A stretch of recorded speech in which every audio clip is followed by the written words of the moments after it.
Bienvenidos, bienvenidas. Vamos a por la sexualidad. La sexualidad en psicoanálisis no es sinónimo de genitalidad. Esta es parte de la sexualidad, que es más amplia. Cuando Freud publicó en 1905 3 ensayos para una teoría sexual, sucedió algo que no había sucedido con sus publicaciones anteriores.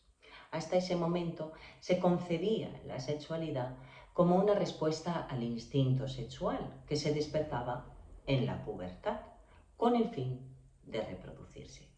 Se entendía como consecuencia de un instinto que trabajaba por la conservación de la especie, en este caso la humana. Freud expuso que para hablar de sexualidad en el animal humano sería más adecuado hablar de pulsión, más que de instinto.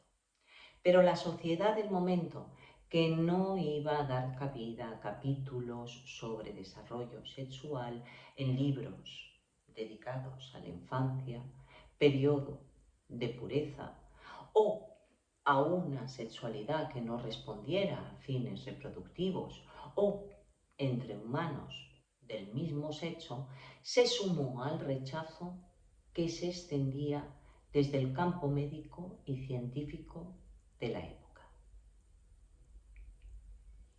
Se había puesto sobre la mesa que el desarrollo de lo sexual ya se daba en la infancia y que la etiología de la neurosis, es decir, su origen, lo que la provoca, tenía que ver con lo negado.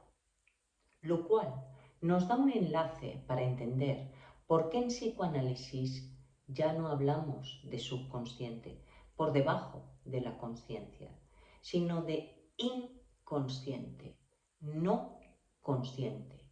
Y lo que se negaba en la sociedad, por ejemplo, era que el cuerpo es todo erógeno o que existen unas zonas erógenas privilegiadas o que eso es ya desde la infancia. Eso, la sexualidad ampliada. En los 3 ensayos, Freud planteó 2 fases de desarrollo psicosexual en el ser humano. Estas dan cuenta de cómo lo que en un principio viene a ser la satisfacción de una necesidad deviene demanda. La alimentación, por ejemplo, deja de serlo cuando se quiere simplemente chupetear, propio de la fase oral. La segunda se da cuando empieza a desarrollarse el psiquismo humano con toda su complejidad y se conoce como fase anal, fase en la que se generan y empiezan a expresarse las ambivalencias afectivas, amor-odio, gusto-disgusto, predilección por algo y su rechazo.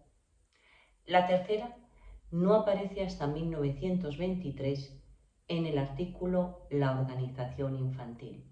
Se conoce como fase fálica. Hasta entonces, tanto el niño y la niña eran niños. Esta fase teórica, desde Freud, se da cuando el niño y la niña pueden asumir las diferencias sexuales que determinan la resolución del complejo de Edipo. Es decir, poder pasar del amor por uno mismo a poder amar a alguien. Dicho de otra forma, salir de la ilusión de completud, ilusión, aspiración un tanto ilusa, para saberse incompleto mortal, parte del mundo. Bueno, si quieren saber más sobre cuestiones relacionadas con la teoría del inconsciente, pueden suscribirse y hasta la próxima.